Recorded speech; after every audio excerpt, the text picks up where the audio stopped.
Welcome to CinePro, where we bring your favorite movies back to life with quick recaps, hidden details, and everything you missed. In the future, a devastating zombie virus ravaged the world. Outbreaks emerged across every region of the country. Symptoms manifested within days, or even minutes. Any ordinary individual could transform into a relentless creature, completely devoid of self-control in the blink of an eye. Their speed far exceeded that of traditional zombies, and they possessed an acute ability to track scents. Today, the World Health Organization officially declared it a global epidemic. The entire world was plunged into chaos and violence. Children, however, remained oblivious to the severity of the crisis. Abby was playing with her brother as usual, yet she sensed her mother's deep concern. Their father, a soldier, had been absent for several days. Worried about his family's safety, he instructed his wife to take the children and seek refuge with their relatives. Without hesitation, the mother quickly packed a bag, gathered the children, and headed to the car. As they were leaving the house, Abby was suddenly attacked by a zombie. She managed to evade capture by hiding under the car, unharmed, but she watched in horror as her mother and brother were brutally seized. Powerless, she witnessed her mother undergo a rapid transformation into a zombie. Just then, a soldier named Jerry arrived and shot her mother. He instructed Abby to cover her ears before firing at the boy. Years passed, and Abby grew into a young woman. She was raised under the guidance of Soldier Mike, who trained her extensively in wilderness survival after the zombie virus decimated the world. Human civilization deteriorated rapidly, buildings overtaken by creeping vegetation, gradually succumbing to nature's grasp. Abby and Mike devised a plan to live by the sea. That night, they set up camp deep within the forest. Mike carefully placed traps around the camp. In the dead of night, one of the traps was triggered. He immediately awoke, scanning his surroundings. A tuft of animal fur was caught in the mechanism. Assuming it was just a wild animal, he dismissed it as an accident. Suddenly, a sound echoed from the trees. Mike calmed the frightened horse and fired a shot. At that moment, the enemy revealed itself. To his shock, it was a zombie. Without hesitation, Mike and Abby fled swiftly, maintaining their training as they moved. For hours, they encountered no further threats. By noon, they were traversing a rugged dirt slope when they spotted a car in the distance. The driver inside bolted from the vehicle in a panic. Out of nowhere, a zombie lunged at him. Mike cautioned Abby against acting impulsively, but the girl instinctively pulled the trigger. The bullet grazed the driver, forcing Mike to eliminate the zombie himself. They searched the vehicle for anything of value. Nearby, voices crackled through a communicator left in the car. Mike, wary of conflict, decided to leave, but Abby was eager to make contact. Before long, a convoy approached. She explained that their friend had been attacked, but the group's leader ordered his men to lower their weapons and survey the area. Despite repeated efforts from Abby to establish trust, the convoy members remained wary, heightening tensions. A pregnant woman stepped out of the vehicle, raising her hand as a gesture for everyone to stand down. Strange noises echoed from the top of the hill. The nearby horse grew uneasy, slowing its pace as a horde of zombies surged from all directions. The leader swiftly commanded everyone to retreat to the car. Mike and Abby stood back to back, unleashing a barrage of gunfire. As the sheer number of undead overwhelmed them, they swiftly drew their swords to conserve ammunition, cutting down their attackers with precision. The convoy members retaliated fiercely, plunging the entire slope into chaos. A woman with coarse, unkempt hair brandished a Molotov, but before she could throw it,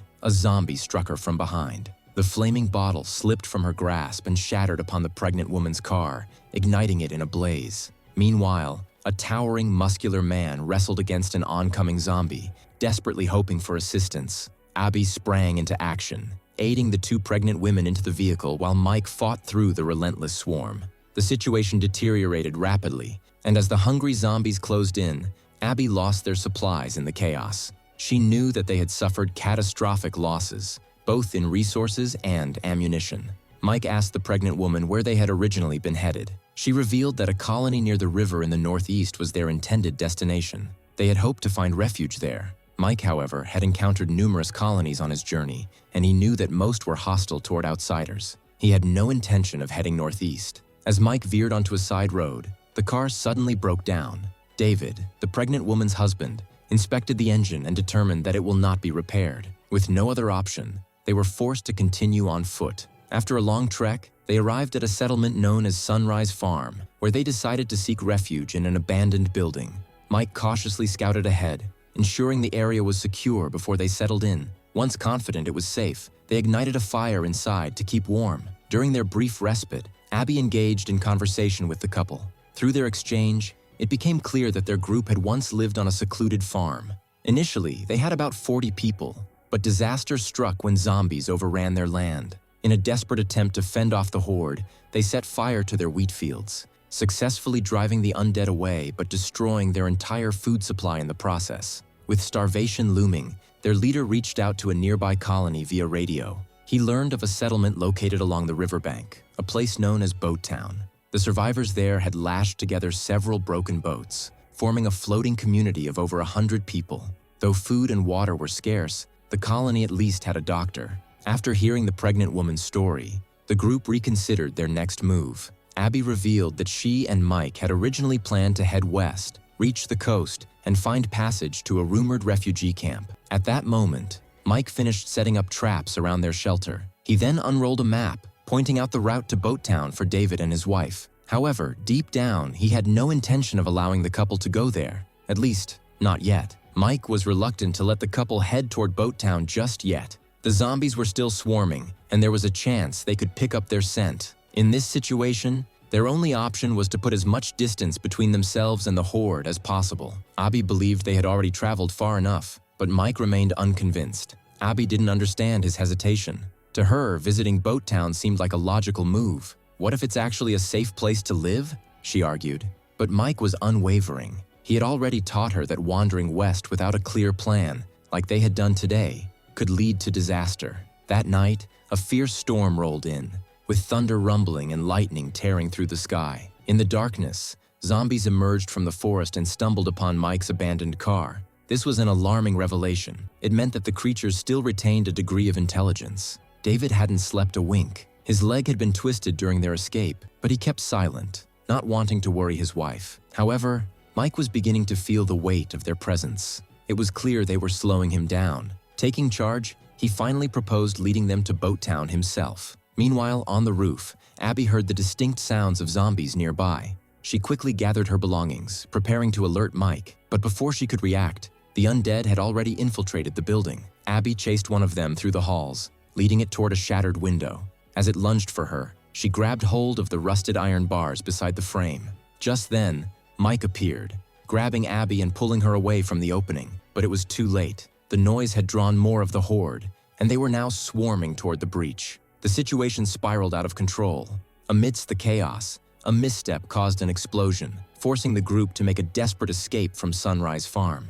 As they fled, a memory struck Abby. She had been to this area once before. As a child, if her recollection was correct, a civilian airport was located just a few miles away. Her father had once taken her there to fly a small plane. She remembered there being at least a dozen aircraft parked at the site. If they could find a functional plane, it would significantly cut down their travel time and make their journey far safer. However, Mike was wary. It was a huge risk. The airport could be completely overrun with zombies. David, noticing the disagreement between the two, proposed a simple solution: a vote. In the end, Abby's idea won by a count of 3-2. With the unborn child counting as their fifth member, Mike had no choice but to concede. And so, reluctantly, they set off toward the airport. After walking only a short distance, they stumbled upon an abandoned car with a deflated tire. The scene was grim. The passengers inside had been shot dead. Mike immediately took control of the situation, instructing everyone to search the nearby buildings. There was a chance they could find some supplies. Abby and David moved cautiously, conducting a general sweep of the area. They had no idea that a family of 3 was cowering behind a stone wall, holding their breath to remain unnoticed. Instead, Abby and David managed to find a few cans and medications, but still valuable. In the trunk of the car, they also found a wheelchair. It wasn't much, but at least they could use it to push the pregnant woman while the rest of them walked. Just as they were about to move on, the zombies that had been trailing them picked up on the hidden family's scent. In an instant, chaos erupted. The 2 young boys tried to flee but stumbled, their cries cut short as the undead swarmed them. Helpless to intervene, Mike and the others pressed forward, forcing themselves to ignore the horrors behind them. At last, they reached the airport. As they lifted their eyes, they were met with yet another devastating sight. They found the grassy field completely barren. There was nothing left. Mike let out a sarcastic chuckle. "Didn't I tell you not to waste time on this?" Abby felt a wave of disappointment wash over her. Scanning the area, she noticed her father's old barn standing at the end of a dirt road. Without hesitation, she rushed toward it and pushed open the heavy wooden doors. To her amazement, inside sat the very plane her father had left behind. Mike immediately sprang into action. He handed a gun to the pregnant woman for protection and instructed David to stay back and check the aircraft. He took Abby with him to scout the nearby buildings, ensuring there were no lurking threats. Climbing up the watchtower, they positioned themselves to get a clear view of the surroundings. From this vantage point, they could spot any approaching danger well in advance. But their relief was short-lived. A mass of zombies emerged from the forest, moving in their direction. Without wasting a second, Mike and Abby rushed back to warn David and his wife. David hurried to start the engine, while Abby helped the pregnant woman board. At the most critical moment, the plane's engine roared to life, and the aircraft lurched forward just as the horde reached them. Mike flung open the door, using the momentum to knock back some of the zombies clinging to the fuselage. As the wheels left the ground, they barely escaped the outstretched arms of the undead below. For the first time in a long while, a sense of victory settled over them. They had made it, but their celebration was premature. Mid-flight, a sudden malfunction caused thick black smoke to pour from the engine. Warning lights flickered across the dashboard, and within moments, the aircraft was spiraling downward. The impact was inevitable. The plane crashed into a dense cluster of trees, the foliage acting as a natural cushion, softening the fall. By some miracle, all four of them survived, shaken but unharmed. As the dust settled, Mike unfolded the map, assessing their position. They were only one hill away from Boat Town, just a 2-day trek. Realizing they had no other option, Mike decided they would rest for the night and continue their journey at first light. They set off the next morning. David helped his wife lie down to rest, then wandered into an empty warehouse carrying a lantern.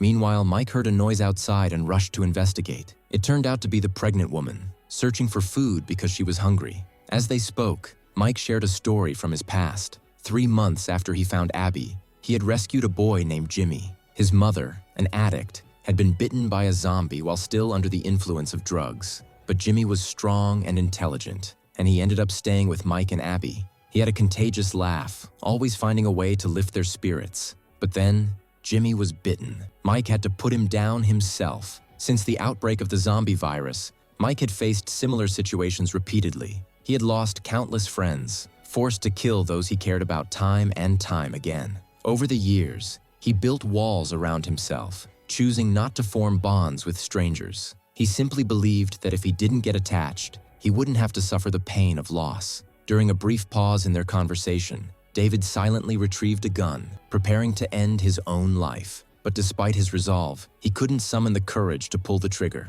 He rolled up his pant leg, revealing a festering bite wound. David was infected. However, he hadn't yet succumbed to the virus, as the time it took for symptoms to appear varied from person to person. Until that day. As they passed through a vast expanse of dried farmland and entered a nearby forest, David's condition worsened. He was drenched in sweat, his movements growing unsteady. His wife noticed the heat radiating from his forehead, and Mike soon spotted the bloodstains on his pants. When the pregnant woman stepped away for a moment, Mike seized the opportunity. He pinned David against a nearby tree and yanked up his pant leg. Upon seeing the infected wound, Mike immediately pulled out his gun. Just then, Abby called out to him, forcing him to pause. He turned to David and gave him a choice. Make a decision quickly. Before David could respond, Mike moved toward Abby to check on the situation. Ahead of them stood a house with its lights still on. Mike cautiously approached, spotting a flashlight illuminating the area above the house. A voice crackled over a radio, warning them not to come any closer. Ignoring Mike's concerns, Abby stepped into the light and explained that they were just passing travelers, including a pregnant woman in need of rest. After a brief silence, the house went dark. Then, the front door creaked open. Mike and Abby raised their hands as they stepped inside, placing their weapons into a box at the entrance. David and his wife followed closely behind. The four of them were led into the house's living room, where they were met with an unexpected sight. Not only were the lights still functional, but the place also had electricity and even some experimental supplies. Their host, an elderly man, introduced himself as an engineer. He explained that he had built an independent power system to sustain the house's basic electricity needs. He had also cultivated a small garden, growing vegetables and fruits to provide a steady food supply. After finishing his introduction, he brought out food and set it before them. Although it was just some ordinary vegetables, for people who had been surviving on canned food every day, it was a rare and delicious meal. David eagerly took a hot shower, while Mike carried the bags to settle in. As he entered the guest room, he was surprised to find a laptop sitting on the table. Curious, he took out a USB cable from his bag and powered it on. Inside, he found pictures of himself and his wife. The woman in the photos was pregnant. On the other side of the house, Abby came across a family photo. This cozy home made everyone nostalgic for life before the disaster. However, the pregnant woman couldn't shake off a growing sense of unease. The baby inside her had barely moved, and it filled her with worry about its safety. After a short rest, the group gathered in the living room. The owner of the house brought out some homemade wine. As they talked, he revealed that the house had been standing for 20 years. He had lived there since he got married, but his wife had been killed by a zombie. Although he had heard about the so-called boat country, he preferred to stay alone. As their conversation deepened, the owner's views became increasingly unsettling. He believed that the virus was nature's way of cleansing the weak from the earth. He showed no sympathy for the dead. His words sent a wave of unease through Mike. Meanwhile, David was feeling increasingly exhausted. He walked toward the sink and lifted his shirt, revealing that the infection had spread through his body. Trying to remain composed, he returned to the living room, only to find that his wife, Abby, and the others had all fainted. Something had been mixed into the wine. At that moment, the owner of the house lifted his sleeve, revealing a strange device strapped to his arm. The device emitted a high-frequency whistle that made David's head pound with unbearable pain. The owner smirked. He explained that this was a special dog whistle. It only worked on the infected. Before David could react, the man restrained him, tying him up along with the others. Then he locked them all inside a makeshift laboratory. The owner of the house wasn't just some survivalist. He was a mad scientist, obsessed with studying the infected. He wanted to test a so-called stimulating factor that enhanced the physical abilities of those affected by the virus. No sane person could understand the depths of his madness. Then, the man stepped into the shadows and revealed a rusted iron cage. Inside, they saw something horrifying. It was his wife, or at least what remained of her. She had undergone grotesque mutations. It was clear that he had been experimenting on her. Now he was eager to continue his research, with David as his next test subject. The pregnant woman's face went pale. She had just realized the truth. Her husband had been bitten. The owner of the house opened the cage. Using his special dog whistle, he commanded the mutated zombies to attack the captive Mike and the others. Mike struggled against his restraints, trying to break free. But before the zombies could reach them, they suddenly turned and attacked David instead. The virus had enhanced David's physical abilities, making him far stronger than a normal human. Fueled by desperation, he shattered his chains with inhuman force. The impact sent debris tumbling from the walls. Then, with a final burst of strength, David shoved the zombies away and turned toward Mike and the others, determined to set them free. The owner of the house quickly used the dog whistle to try to stop him, but suddenly, David ignored the pain in his head and freed the remaining three from their chains. Mike quickly grabbed a weapon from the table and began shooting. The four of them rushed out of the lab, and Mike locked the owner of the house behind the door, instructing his father to take the car keys from the table. Just as the owner of the house was about to break through the wooden door, Mike turned and struck David with a box. He knew that allowing an infected person to continue with them was a risk they couldn't afford. However, at that very moment, the owner of the house broke through the wooden door. The four of them quickly jumped into the car and sped away. At the same time, the horde of zombies that had been chasing Mike and the others was still in pursuit, moving with the wind, drawing closer and closer to their location. But Mike was now facing an even bigger crisis. The pregnant woman had started delivering. They needed to find a safe place for her to give birth, but the horde of zombies blocked the road ahead. Mike shouted for everyone to hold on tight as they were about to plow through the zombies. The creatures moved quickly, some dodging, while others began chasing them. At a critical moment, a fallen tree trunk blocked their path. Mike had no choice but to order everyone out of the vehicle, urging them to continue on foot. The boat country wasn't far. They just needed to endure a little longer. David, seeing the zombies getting closer and closer, urged his wife to go ahead with Mike. Already infected with the virus, he knew his time was limited. It was better for him to stay behind and hold off the zombies. Mike hesitated but ultimately ran forward with the pregnant woman. David, with one final act of defiance, chose to face the inevitable on his own terms. He lit a cigarette, took a deep breath, and charged at the oncoming horde, fighting desperately. For some reason, David seemed stronger than a normal zombie, but he wasn't nearly as powerful as the leader of the horde. The leader of the zombies grabbed David and, without hesitation, snapped his neck. Mike, Abby, and the pregnant woman ran hysterically, their lungs burning from exhaustion. Finally, they saw the watchtower of the boat country. Abby sprinted ahead, screaming for help. The people in the watchtower spotted the group and immediately opened fire on the zombies, successfully covering their retreat. They managed to reach the dock where a boat was waiting. Mike carefully placed the pregnant woman on a bed inside the boat, while a blonde woman stayed behind to tend to her. She instructed Abby and Mike to step out first. The people on the boat were cautious, thoroughly examining them for any wounds to ensure they weren't infected. Only later did they learn that this place was called Kingsport. Though their lives had been spared, Mike couldn't shake off a bad feeling about this place. The next day, George, the leader of the colony, summoned Mike and Abby for a conversation. He welcomed them to Kingsport on behalf of the community, expressing confidence that everyone could live in peace there. But Mike had no intention of staying long. He stated firmly that as soon as the pregnant woman gave birth, they would be leaving. Mike understood the dark nature of humanity all too well. At first, people might seem friendly, but over time, the situation would inevitably deteriorate. However, Abby was exhausted from constantly being on the run. She just wanted to stay and live a stable life. Their conversation was interrupted by the blonde woman, who informed them that the newborn was healthy,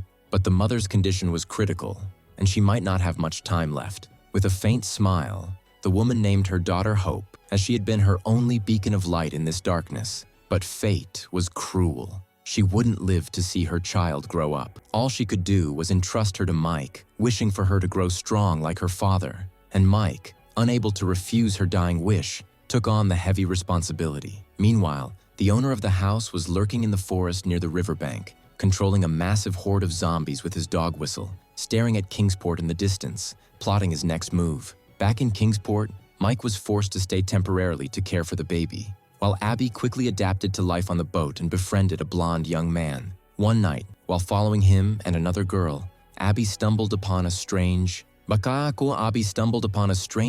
in the cabin, which he explained was their last line of defense. Kingsport was surrounded by landmines, set to detonate if zombies attacked. He also revealed a secret tunnel beneath the settlement, originally meant for a dam that was never built, serving as an escape route if disaster struck. The next day, the owner of the house used his whistle to lure the zombie horde straight to Kingsport. A guard, completely unaware, zombies flooded the settlement. Mike rushed to secure the baby before searching for Abby, but the attack was too sudden. People barely had time to react. While Abby was saving someone, the owner of the house ambushed her. Hearing her scream, Mike ran to help but was tackled by a zombie. He managed to stab it, but before he could recover, the owner of the house attacked him, kicking him repeatedly, muttering, "Humans cannot defy the laws of evolution." Seizing an opportunity, Mike smashed the yellow device controlling the zombies, turning them against the owner of the house, who was swiftly devoured. Meanwhile, the blonde young man and the survivors escaped through the tunnel.